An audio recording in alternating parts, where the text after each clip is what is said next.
Gilmar Tato, tudo bom com você, meu querido? Olha a estrelona do PT que está ali atrás. Ó. É verdade. A minha sala aqui na Secretaria de Comunicação aqui do PT. Eu estava lá na Câmara. Isso é uma estrela. Você está em Brasília ou está em São Paulo? Em Brasília. Está em Brasília. Vamos começar. Tem muita coisa para perguntar para você hoje, mas eu quero começar com essa notícia boa, que é o projeto sobre a emenda sobre transporte público e que você conseguiu juntar ali naquele projeto Mover corretamente. Está correto o que eu estou dizendo aqui? Explica para a gente como é que é isso que vai facilitar e acho que vai desonerar um pouco a compra de bicicletas, os impostos que estão aí subscritos na venda de bicicletas no Brasil. Gilmar Tato, fala para a gente. Deixa eu te falar. O Executivo, o governo mandou para a Câmara esse projeto Mover, que desonera e incentiva a indústria nacional e principalmente a indústria automobilística, a produção de carros nacionais e carros não poluentes, descarbonizados. O que aconteceu? Neste projeto, teve duas falhas, ao meu ver. Primeiro, que não estava claro e não falou sobre ônibus, portanto, sobre transporte coletivo, transporte público, ônibus elétrico, ônibus descarbonizado, e não falou sobre bicicleta. Aí, o que eu fiz? Negociando com a liderança do governo, Zé Guimarães, e também com a bancada do PT, o meu líder, o Dair Cunha, eu fiz o seguinte, falei, olha, eu apresentei, portanto, eu tenho dois projetos de lei, um ligado a fazer um programa nacional de fabricação de ônibus não poluente, ônibus descarbonizado, ônibus elétrico, assim como tem o programa Caminho da Escola, que é ligado ao Ministério da Educação, de você fazer um programa nacional de fabricação de ônibus no Brasil e gerando emprego em toda a cadeia produtiva. Essa foi uma emenda que eu apresentei. A outra foi a emenda da bicicleta. Do ônibus, a pedido do líder, porque nós tínhamos umas 15 emendas naquela noite, e pediu para que eu retirasse pelo menos uma das emendas. Aí eu retirei do ônibus, para deixar um debate em outro momento, e coloquei da bicicleta, porque o ônibus não mexia com a questão de impostos, a questão da oneração. E o da bicicleta, eu achei um absurdo você fazer um programa de mobilidade, um programa de de descarbonização, onde você incentiva a indústria nacional automobilística, o carro individual, elétrico, que é importante, e você deixa a bicicleta de fora. E aí você tem, no Brasil, tem 407, eu estava pegando com o Daniel Gucci, que é da área, que entende disso, para valer, ele me falou o seguinte, tem 407 fábricas de bicicletas no Brasil. Na Zona Franca de Manaus tem 4. Então, essas 407 fábricas, esta redução, ela é a redução em torno de 15%. Então, você acaba privilegiando toda a cadeia produtiva de bicicleta, você incentiva o uso de bicicleta, você barateia a bicicleta, você, nas cidades, tem aumentado muito as ciclovias, tem aumentado muito o uso de bicicleta nos últimos anos, particularmente até em função do que aconteceu na gestão do Fernando Haddad na cidade de São Paulo, que eu fui secretário de mobilidade e transportes, e nós fizemos muitas ciclovias na cidade de São Paulo, e aumentou muito o uso de bicicletas no Brasil. E não é só para lazer, bicicleta para trabalhar, bicicleta para as pessoas usarem como um meio de transporte necessário. Aliás, tem muitos trabalhadores que fazem entregas de bicicleta, né? Que é o pessoal do Além das entregas. É porque há uma parte das pessoas, vamos dizer assim, que acha que bicicleta é para lazer, para se divertir só, para criança e... também, evidente, entendeu? Final de semana, mas bicicleta é um instrumento de trabalho necessário, instrumento de trabalho para as pessoas irem ao trabalho, portanto, deixar de ir a pé ou não precisar pegar o transporte coletivo ou o transporte individual, e também para um instrumento de ganha-pão, que é o que você acabou de falar, das entregas. Então, tanto bicicleta comum como a bicicleta elétrica. E aí eu fiz essa emenda. A emenda estava dentro de outras emendas que não foram aprovadas, e essa foi meio que excepcionalizada, em função do mérito, Conde. O mérito, quer dizer, o líder do governo no momento, ele liberou, né, a bancada do governo. Teve o primeiro momento uma reação por parte dos blocos, dos partidos, porque não estava entendendo o que era, achava que era um jabuti, inclusive. Quer dizer, jabuti é quando você... Aliás, eu até pensei nisso, né? Mas se fosse um jabuti, seria um bom jabuti, né? Um jabuti do bem, né? Porque jabuti é quando você põe algo diferente em algo, entendeu? Você tem uma proposta, um projeto de lei, e você põe uma emenda que não tem nada a ver com aquele assunto. É isso que a gente entende de jabuti aqui na Câmara Federal. Sim. Nesse caso, tem a ver com o assunto. Nesse caso, eu senti na época que o governo, o executivo não mandou para cá, incluindo a bicicleta. Então, achei... E foi nesse momento que eu coloquei a emenda. E aí, começou o encaminhamento, né, das lideranças para falar o que cada um pensa. Eu fiquei surpreso que o PSOL, o Chico Alencar, inclusive, quando falou, foi contra. E na hora eu fui para cima do Chico Alencar, vocês estão loucos, o PSOL está ficando uma coisa atrasada também, não é possível, né? O PSOL não pode ser contra a bicicleta. E aí depois ele percebeu, acho que foi induzido ao erro da assessoria lá na hora, reveu o voto, e aí todos os outros também, as outras lideranças dos partidos, acabaram ou liberando a bancada ou apoiando. Então, teve uma... Então você teve o apoio, desculpa, você teve o apoio até do Centrão e da direita. Teve, o PL, inclusive, caminhou favorável. O PL caminhou favorável. O Centrão caminhou favorável. Porque não tem como ser contra. Quer dizer, você faz uma política de geração de emprego, de incentivo à indústria nacional, uma política de incentivo a veículos não poluentes, portanto, não motorizados neste caso, que necessário e que não tem porquê... e você está incentivando o carro, né? Não tem por que você não incentivar a bicicleta, entendeu? Então, foi aprovado, agora está lá no Senado, o relator está discutindo, tem um problema com a Zona Franca de Manaus, só que a Zona Franca de Manaus tem 4 indústrias na Zona Franca, mais de 400 no Brasil. Então, o que eu acho? Eu não quero guerra, não precisa... Nada contra a Zona Franca de Manaus, vamos proteger, ter uma lei, ter um incentivo à produção na Zona Franca de Manaus, que é muito pequena, inclusive, a produção lá. Você faz uma política compensatória. E eu acho que pela história, vamos pegar, então, o próprio ministro da Fazenda, Fernando Haddad, que foi prefeito da cidade de São Paulo, incentivou muito a construção de ciclovias. Aliás, você que elaborou o projeto de construção das ciclovias de São Paulo. Foi. Mas ele topou, quer dizer, nós apresentamos um plano cicloviário de 1.500 ciclovias na cidade de São Paulo, nós fizemos daqueles 1.500 dos próximos 4 gestões, né? Nós fizemos 500 em cada gestão, ele cumpriu as 500 na gestão dele, e foi o plano que está no plano de mobilidade na cidade de São Paulo, que infelizmente foi abandonado pela atual gestão. Então, ele tem essa sensibilidade, ele e a equipe dele. Porque não está fácil convencer o Haddad a abrir mão de qualquer naquinho de imposto, né, meu querido? Eu sei que a situação dele não é fácil, porque todo mundo quer pegar um naco do dinheiro da Fazenda. Agora, o próprio Venturi estava aqui, né, tem o problema aí da greve dos federais, é evidente que o cobertor é curto. Mas, nesse caso, eu entendo o seguinte, você aumenta a produção, aumenta o uso da bicicleta, portanto, gera mais emprego, gera mais impostos. Eu acho que é um ganha-ganha. E você inibe a importação dessas bicicletas. Quer dizer, e todo esse incentivo é justamente para produzir aqui no Brasil. E aí só tem essa questão de resolver a Zona Franca de Manaus. Eu espero que o Senado aprove.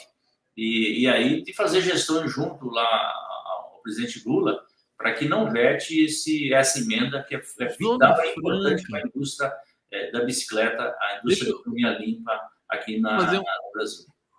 Fazer um pedido aqui para a Zona Franca de Manaus. Zona Franca de Manaus, nós somos o Brasil. Precisamos aí ter realmente a indústria da bicicleta ativada nesse país. Inclusive o PIB saiu hoje, né, o Tato? E foi um bom resultado, né? 0,8%. Deixa eu ver se é isso mesmo. Dados do CAGED também, do mês... Isso. Dados do CAGED, acho que de abril, né? É referência a abril. Do emprego, né? Do CAGED. Emprego, né? Emprego. emprego, carteira assinada também, foi recorde nos últimos 10 anos. Então, o Brasil está se alinhando, está indo no rumo certo, as coisas estão se acertando, com muita dificuldade. Nós estamos agora para aprovar o projeto de lei complementar da reforma tributária, que vamos ver se a gente consegue aprovar ainda no primeiro semestre. Então, vamos lá, eu tenho muita pergunta para você, o meu querido Gilmar Tato. Antes eu quero trazer aqui comentários do nosso público. Pessoal aqui elogiando o Venturini, que esteve aqui conosco agora há pouco. Maria da Lourdes Ugliari, muito bom esclarecer o Venturini, não sei, acho que é os esclarecimentos que ele trouxe aqui. Gilene Maria Aníbal, bom dia, Condão. Todos os setores do governo estão apodrecidos? Uau, por direitistas. Está na hora de Lula mudar esses ministros por gente que está ao seu lado. Abraço. Vamos ver se dá tempo do Gilmar comentar também uma questão aqui de articulação política do governo. Felipe Maia, Conde, traga representantes do Sinasef e do Andes, né, para contrapor. Isso já está agendado aqui, viu, meu querido Felipe Maia? Vamos receber todos os lados aqui no 11 News. Ciro Mantovani Neto, bicicleta também é saúde. Elizabeth Beth Andrade, sou ciclista, mas minha cidade não tem ciclovia. Passos, Minas Gerais. Prefeito está criticando aqui o prefeito, bolsonarista e tal. Ricardo Silveira, praias, bicicletas, etc. Mas não esqueçamos da luta de classes. Tem a questão das praias também, né? Que eu quero ver se eu pego um pequeno depoimento aqui do nosso deputado Gilmar Tato. Tato, o que eu queria que você reiterasse aqui conosco o valor percentual, né, de isenção que os fabricantes de bicicletas podem ter, inclusive também das elétricas, que vai ter um número diferente, né? Nesse programa. Dá em torno de uns 15%. Um barateamento. 15%? Porque nós estamos falando de IPI. E você tem o ICMS, a parte já tem isenção de ICMS, então é evidente que 15% é muita coisa, não é significativo.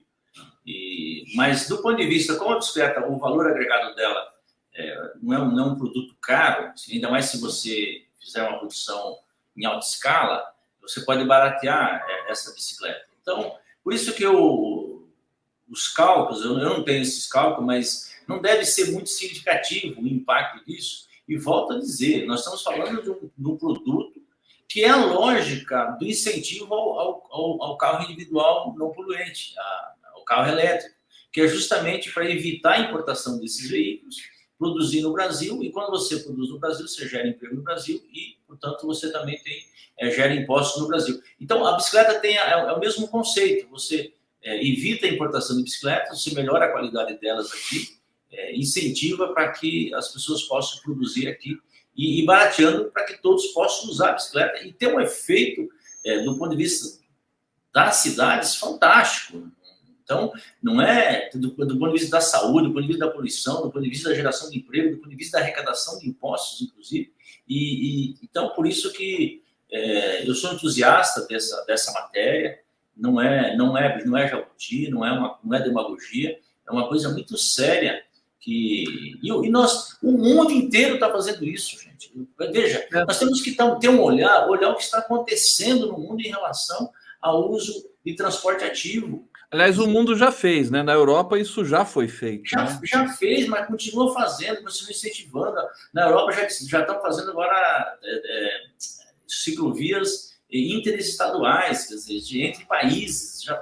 Já virou a bicicleta não mais só sobre cidades, mas também interligando com outras cidades, interligando com outros estados das cidades, outros países. Então, isso veio para ficar e nós não podemos ficar assim, atrasados em relação a isso. Nós temos que dar continuidade a essa... Eu imagino, querido, o quanto você deve ter ficado chateado com a gestão Nunes de maneira geral, mas, sobretudo, esse asfaltamento generalizado, ele passa o piche, o asfalto em cima, inclusive das ciclovias. Você tem acompanhado isso em São Paulo? Não tenho acompanhado, não diretamente, né? Evidentemente, quando estava lá na cidade de São Paulo como secretário, mas o fato é que nós aprovamos, o prefeito na época teve um decreto e mandamos o projeto de lei para a Câmara, de um projeto cicloviário, um projeto de mobilidade. Dentro do projeto de mobilidade, você tem calçadas, você tem as bicicletas, né, ciclovias, e faixas de ônibus e corredores de ônibus. Esse é um projeto que envolvia também redução de velocidades, redução de mortes, e é um tema também que tem aumentado na cidade de São Paulo muito, as mortes, os acidentes, inclusive com motociclistas, não só com ciclistas. Então, dentro deste plano, o de transporte ativo de bicicleta era fazer o seguinte, se tem uma ideia que precisaria São Paulo ter no mínimo 1.500 quilômetros de ciclovias. Nós tinha 67 quilômetros. Então, nós fizemos, nos 4 anos, no governo do Haddad, 500 quilômetros. Nós deixamos a cidade com um pouco mais de 513 quilômetros. E o plano era para que cada gestão, todos os governos fizessem 500 quilômetros.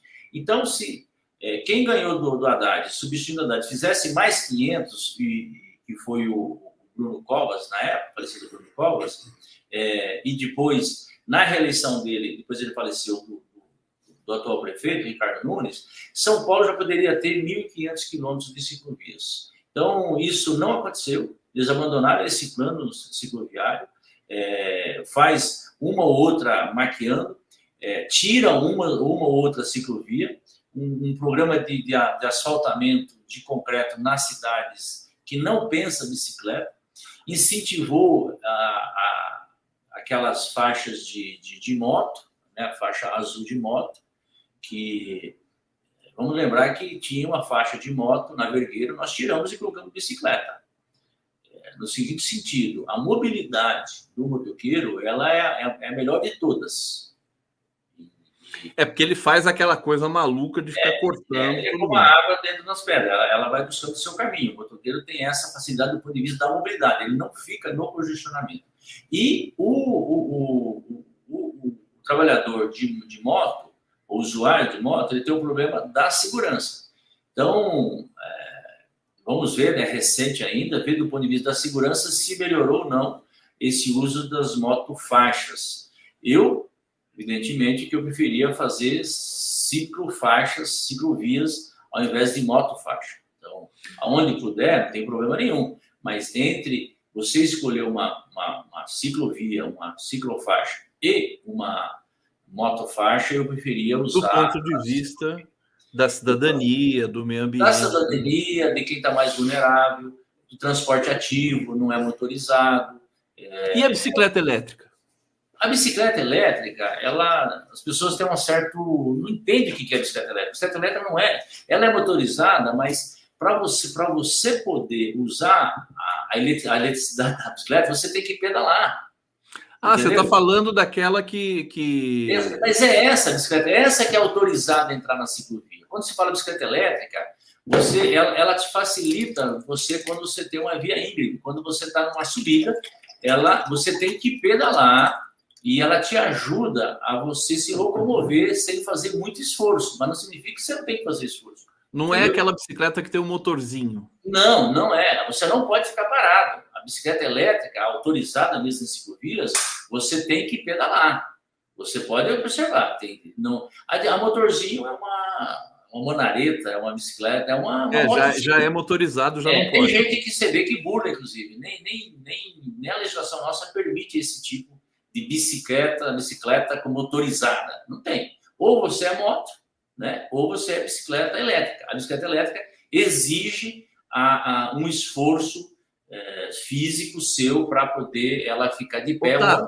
Então, deixa eu te dar uma favorável à bicicleta elétrica, tanto é que tem incentivo à bicicleta elétrica, porque é verdade. Você está numa subida, numa área difícil, íngreme, você não tem sentido você descer e empurrar a bicicleta.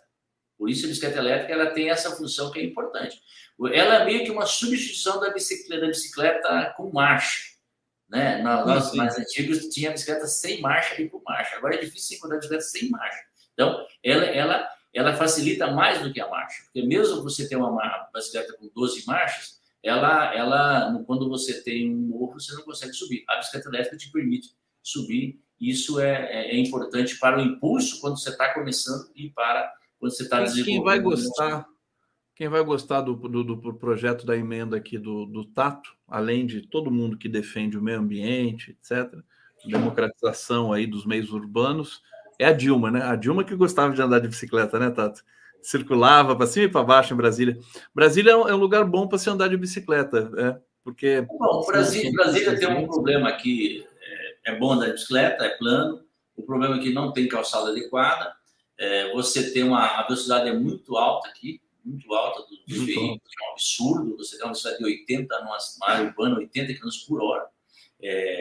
Então, aqui, assim, se eu fosse dar como eu convivo aqui toda semana, um conselho aqui para o governador, é que realmente fizesse um plano de mobilidade, aumentasse as calçadas aonde não tem, criasse calçadas onde não tem, fizesse muito ciclovias em Brasília inteira, faixa de ônibus exclusiva em todas as vias na cidade, incentivasse o transporte público e reduzisse a velocidade aqui na cidade. Que reduzir a velocidade na cidade de Brasília, que é um absurdo, realmente é muito rápido lá, né? Lá aí onde você está. Eu tenho aqui um nome para o programa, acho que você tem que levar esse programa das ciclovias, das bicicletas, às últimas consequências, deputado. Pedala Brasil, bota aí, pronto, tá feito o nome do programa aí. Pedala Brasil vai pegar, mas de uma maneira assim que todo mundo vai querer, porque precisa também dessa questão da comunicação, né? Para inflamar, para inclusive informar também. Falando em comunicação, meu querido Gilmar Tato, você continua na Secretaria de Comunicação do PT? Desculpa, você continua. As discussões têm acontecido ali, vocês têm falado. É impressionante o que aconteceu no México, seria importantíssimo se o PT ficasse atento ali à vitória da Cláudia Sheinbaum, que é uma vitória da esquerda com 60%, você deve ter acompanhado, e que também fez maioria qualificada no Congresso, no México, meu querido Gilmar Tato. E aproveita, eu quero que você fale também sobre as eleições municipais. Como é que estão os preparativos aí na campanha do Boulos e da Marta? Gilmar Tato, querido, fala pra gente. Nós temos que aprender muito com o México, a eleição lá da Cláudia, inclusive políticas governamentais de como o presidente que está saindo, Obrador, fez políticas no sentido de criar uma hegemonia na sociedade mexicana, inclusive como que ele organizou e operacionalizou os programas sociais para que realmente fosse apropriado pela população e de forma organizada, e também de como é que é o sistema deles do ponto de vista da eleição proporcional no parlamento, que é lista partidária. Então, eu sou entusiasta da sociedade mexicana, tenho lido muito sobre o México, né, de hoje, e realmente nós temos que aprender. É verdade que as redes sociais lá, Conde, não tem um peso que tem aqui no Brasil, né? Não sei se é infelizmente ou felizmente, mas é evidente que tem uma influência grande das redes sociais aqui nas eleições, tanto a presidente como no parlamento teve, né, e continua tendo. Então, mas para nós temos que olhar e aprender com os mexicanos, sem dúvida nenhuma, e até para a gente, eventualmente, fazer alguma mudança de rota aqui no nosso governo, no Brasil. Em relação ao PT, nós estamos nos preparando para as eleições municipais, quer dizer, a gente está nos organizando e fazendo todo esse debate relacionado à questão de aprimorar as redes, de fazer impulsionamento, de fazer com que haja cada vez mais engajamento. A gente sabe da importância que tem esses canais do ponto de vista da disputa política das eleições. Lá na Câmara, eu sou secretário também de comunicação da Câmara, nós estamos fazendo um debate que tem a ver também com essa do PT, de valorizar e potencializar esses canais públicos, quer dizer, valorizar cada vez mais os canais públicos. Você não quer perguntar para mim, mas tem o debate lá sobre a remuneração do audiovisual, sobre a questão dos jornalistas, que eu estou, pela bancada do PT, estou acompanhando, a pedido do meu líder, estou acompanhando isso, o projeto que foi votado no Senado, e agora o outro projeto que valorizou muito as plataformas, né, essas high-techs, e agora tem um projeto que o André Figueiredo está relatando, que tem-se um comentário que está valorizando muito o Grupo Globo. Eu tive a oportunidade de ajudar a aprovar, semana passada, na Comissão de Comunicação, Conde, um projeto de lei de um deputado do PSB, depois eu até passo o nome para você, se quiser, onde nós valoriza o jornalismo, que é justamente para poder chegar na CCJ e, quando for chegar no plenário, a gente tentar fazer um acordo aonde... Você está falando do PL de remuneração do jornalismo? Isso. Nós aprovamos da Comissão de Comunicação semana passada. Nem teve tanta repercussão assim, que valoriza muito o jornalismo. Quer dizer, quem é o relator? Já te passo. É o nome do PSB, né? É do PSB. Mas isso aí, eu mas depois eu pego aqui com a produção. Porque foi aprovado, agora vai para a CCJ, e aí nós vamos, para chegar no plenário, e tentar fazer um acordo que valorize as pequenas empresas de jornalismo, e valorizar o jornalismo independente, e também você, ao mesmo tempo, criar uma indústria audiovisual no Brasil que é necessária. Então, isso a gente está acompanhando, e que não é fácil. Quer dizer, o debate, infelizmente, se vocês viram que aquele veto que o presidente Lula deu relacionado a fake news, que é penalizar quem produz fake news, quem gera fake news nas eleições, que caiu. Eu estava vendo o Venturi falando, a situação nossa não é fácil no parlamento. Quer dizer, a gente percebe que nós temos 130 votos, então é muito difícil a nossa situação, e tudo exige muita negociação, muita conversa, e se a gente pagar para ver, a gente perde. Então, é negociar, ver que é possível nesse momento difícil que o Brasil está vivendo em relação à maioria no parlamento e as dificuldades que o presidente Lula está tendo para governar o Brasil. Então, é tudo isso. E as eleições municipais, respondendo a sua pergunta, evidentemente que está todo mundo de olho no que vai acontecer na cidade de São Paulo. Aliás, eu adorei, recebendo a Ana Costa aqui, que já está chegando para fazer o último bloco aqui do nosso programa. Querida, bem-vinda aqui. Ainda estou finalizando. Tudo bem com você? Tudo ótimo, Conde. Um prazer estar aqui com você. Cumprimento o nosso deputado Gilmar Tato. Muito bom, que bom. Daqui a pouco a gente vai conversar sobre um tema muito importante e polêmico, que é o aborto, o direito ao aborto, e as questões que estão sendo debatidas nesse campo aqui no Brasil. Paulo Amarante, se quiser abrir a imagem, já abre, que eu já coloco você na tela também, meu querido. Gilmar Tato está atacando em todas as áreas, cultura, ciclovia. Tato, o pessoal gostou aqui do Pedala Brasil, ó. É isso, Pedala Brasil. Kátia Bermudes, hashtag Pedala Brasil. Com esse slogan, você se elege presidente, Tato. Edson Antunes. Aliás, com o voto das mulheres, se ele votar nos projetos que impedem o aborto legal, hein? Tá certo. Nós temos que lutar temos que avançar nessa pauta. Perfeitamente. Deixa eu falar para encerrar, viu, Conde? Eu fiz um ato 2 semanas atrás com o Boulos e a Marta a respeito da tarifa zero. Foi 20 anos de comemoração do bilhete único, que eu considero uma transição à tarifa zero, foi muito forte, muito importante. E nós estamos assim, bastante presente na pré-campanha do Boulos e da Marta, e uma campanha difícil, não é fácil, mas se a gente acertar na política, acertar no programa de governo e radicalizar naquilo que a cidade de São Paulo sabe fazer, nos governos do PT fizeram, que é realmente mudar a cara da cidade de São Paulo, se a gente passar isso, nós vamos ganhar a eleição na cidade com certeza. Eu adorei a entrada do Pablo Marçal nessa bagunça aí, viu, Tato? Vai dar trabalho para o Ricardo Nunes lá. Querido Gilmar Tato, sempre olha o sorriso do Tato, tá vendo? Sempre um prazer conversar contigo, né? Precisa aparecer mais aqui, eu vou vou acionar lá o Luiz Marcelo, querido, para quem eu mando um abraço também, assessoria do Tato. Parabéns pelo trabalho aí, parabéns por esse trabalho com as ciclovias, com as bicicletas. A gente vai repercutir sempre aqui. Pedala, Brasil! Gilmar Tato, aqui no 11 News. Muito obrigado. Prazer falar com você, Conde. Um abraço. Valeu, querido.